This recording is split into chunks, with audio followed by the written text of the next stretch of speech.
क्या कि एक नगर में टैक्सी का भाड़े में एक नियत भाड़ा, ठीक है, और एक अतिरिक्त चलाई गई है। नियत भाड़े के अतिरिक्त मतलब जहां जाना था टेम्पू वहां तक तो गया ही गया, लेकिन वहां से कुछ और भी आगे गया, ठीक है, याद रखिएगा। और बोला है क्या, गई दूरी पर भाड़ा सम्मिलित किया जाता है, और जब चल जाता है ना वहां, तो वहां पर भारत को भाड़ा जो है उसको क्या कर दिया जाता है, सम्मिलित किया जाता है। 10 किलोमीटर दूरी को भाड़ा कितना बताया, 105 रुपया। बोला जो भी यात्री था उसको बोला कि 10 किलोमीटर अगर हम चलेंगे तो हमें कितना देना होगा, आपसे कितना हम लेंगे, तो 105 रुपया। तथा 15 किलोमीटर अगर हम चल जाते हैं तो बोला है क्या, उसका भाड़ा 155 रुपया देना है। तो पूछा है क्या कि नियत भाड़ा तथा प्रति किलोमीटर भाड़ा क्या है, यह आपको दोनों निकालना है, नियत भाड़ा और प्रति किलोमीटर भाड़ा। लेकिन उसी प्रश्न में देखिए क्या बोला है कि एक व्यक्ति को 25 किलोमीटर यात्रा करने के लिए कितना भाड़ा देना होगा। ये सिंपल है गाइस, देखिए जो पूछा कि उसको निकालिए, मानकर बनाते हैं, माना की, क्या लिखेंगे, माना की। अब देखिए माना की, अब यहां पर आया आपका नियत, तो लिख देते हैं नियत भाड़ा। मान लेते हैं माना कि नियत भाड़ा कितना मान लेते हैं, 100 रुपया। कितना मानेंगे, 100 रुपया। तथा प्रति किलोमीटर भाड़ा, प्रति किलोमीटर भाड़ा कितना मान लेते हैं, y रुपया। फर्स्ट में हम माने 100 रुपया, सेकेंड माने y रुपया। अब ध्यान से देखिए प्रथम शर्त से, पहला कंडीशन से मेरा क्या बोला है, पहला मेरा कंडीशन क्या बोला है ना कि 10 किलोमीटर दूरी चलता है तो 105 रुपया। हम नियत भाड़ा तो 199 किए हैं, और प्रति किलोमीटर भाड़ा समझ गए कितना हो गया, 10 किलोमीटर, तो 10 किलोमीटर यानी 10 y, और बराबर कितना रुपया देना है, 105 रुपया। इसका इक्वेशन हम फर्स्ट निकाले सेकेंड शर्त के अनुसार, यहां पर आपको लिखना होगा सेकेंड शर्त से। अब ध्यान दीजिए सेकेंड में क्या बोला है, तथा 15 किलोमीटर।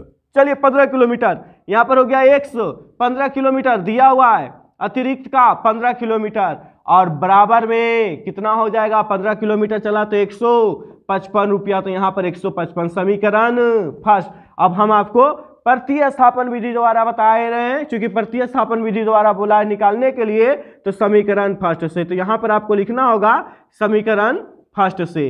फर्स्ट का वैल्यू आपका हो गया x + 10y बराबर कितना, 105। हमें x का वैल्यू निकालना है, तो x का वैल्यू निकालना है तो क्या करना है कि आपका प्लस में है उसको हम उधर लेके चल जाते हैं, तो क्या चीज में हो जाएगा, माइनस में। इक्वल के बाद कोई भी संख्या हो, इक्वल के बाद इधर आप प्लस में रहेगा तो उधर ले जाएंगे तो माइनस में, और इधर माइनस में रहेगा तो उसको उधर ले जाएंगे तो प्लस में। यही आपका x का वैल्यू निकलता है। यही तो आपको बार बार बताया जा रहा है कि जो आपको x का वैल्यू अगर आप निकाल लेते हैं प्रतिस्थापन में, तो आपका आधा से अधिक मैथ आपका इसी समय सोच लीजिएगा कि x बराबर मेरा बना, यानी x बराबर 1 निकल गया, तो मेरा मैथ क्या हो गया, कंप्लीट हो गया। अब आपसे आराम से बनेगा, क्योंकि अब मान देना है आपको। अब यही जो है x का मान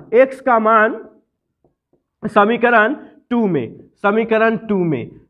में देने पर, अब यहां पर ध्यान देना है ना कि अब x का मान हम समीकरण 2 में देंगे, तो 2 का जो वैल्यू है उसको तो हमें लिख लेना है।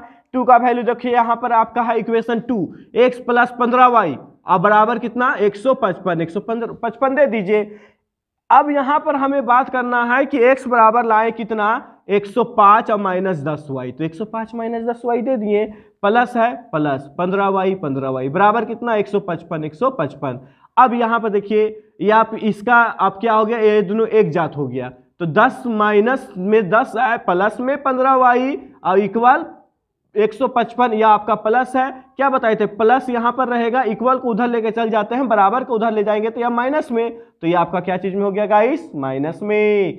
अब बताइए प्लस माइनस क्या हो गया, माइनस, घट कर कितना आ गया, 5, यानी 10 में से 15 गया तो 5 ही ना बचेगा। ये प्लस का संख्या ज्यादा इसलिए प्लस होगा, याद रखिएगा। और यह क्या हो गया, 155 में 105 गया तो कितना बचेगा, 50 बचेगा, 50 दे दिए। हमें y का वैल्यू निकालना है, 50 बटा कितना, 5, तो y बराबर 50 बटा 5। अब यहां पर हम भागा दे देते हैं, भागा दे देंगे तो कितना आ जाएगा, 5 से भागा 50 में, 15 है 50, यानी y बराबर कितना लाए आप, 10 लाए। अब y का मान, अब y जब निकलता है x, तो x भी निकालना है ना हमें, तो y का मान किसमें देना है, समीकरण फर्स्ट में। तो यहां पर आपको लिखना होगा समीकरण फर्स्ट में देने पर, तो समीकरण फर्स्ट जो है वो आप नोट कीजिए। अब यहाँ पर आपको नोट कर लेते हैं x + 10y और बराबर कितना 105। तो 105 यहाँ पर आप दे दिए। y बराबर आप कितना लाए, तो y बराबर हमने लाया 10, तो यहाँ पर हमने 10 पुट किए। तो 10 यहाँ पर जब पुट किए तो 10 में से 10 गुना करेंगे कितना आएगा 100। तो यहाँ पर आपका 100 यहाँ पर हो गया, मतलब 10 में से 10 मल्टीप्लाई करेंगे तो 100 ही ना आएगा। 100 मेरा इधर प्लस में है, चलिए इधर आपका प्लस में है। अब इसको हम क्या करेंगे, ओ साइड ले जाएंगे।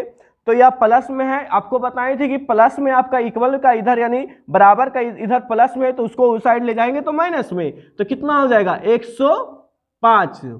x बराबर निकालते हैं 105, या मेरा क्या है प्लस में, हम इसको इधर लेकर चल जाएंगे तो माइनस में, यानी 100 माइनस कर दीजिए। तो 105 में से 100 माइनस करेंगे कितना हो गया, कितना हो जाएगा 5 ही ना होगा।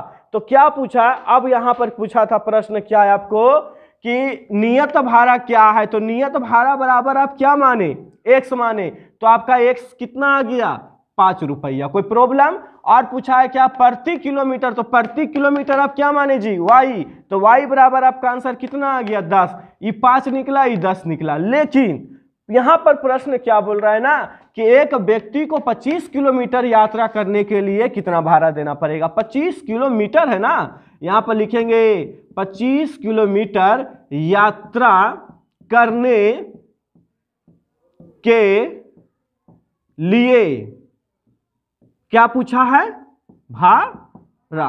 तो अब यहां पर निकाल देते हैं, भाड़ा निकाल देते हैं इसका कि कितना होगा। तो आपका x अब 25 किलोमीटर है तो 25y, 25 किलोमीटर अतिरिक्त का है, अतिरिक्त का मतलब यानी प्रति किलोमीटर चल जाएंगे।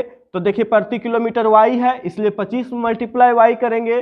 अब x का वैल्यू आप अच्छी तरह से जान रहे हैं, x का वैल्यू कितना है तो 5। तो यहाँ पर 5 पुट कीजिए प्लस में, अब 25 और मल्टीप्लाई y का वैल्यू कितना आप लाए थे जी, y का वैल्यू आप 10 लाए हैं। तो अब यहाँ पर आप 10 दे दीजिए। अब यहाँ पर कितना हो गया 5 प्लस, अब बताइए कि 25 में से 10 गुना करेंगे तो कितना हो जाएगा, 25 में से 10 गुना करेंगे तो 250 हो जाएगा। ये दोनों को प्लस कर देंगे तो ये दोनों को प्लस कर देंगे तो शायद 255 ही होगा।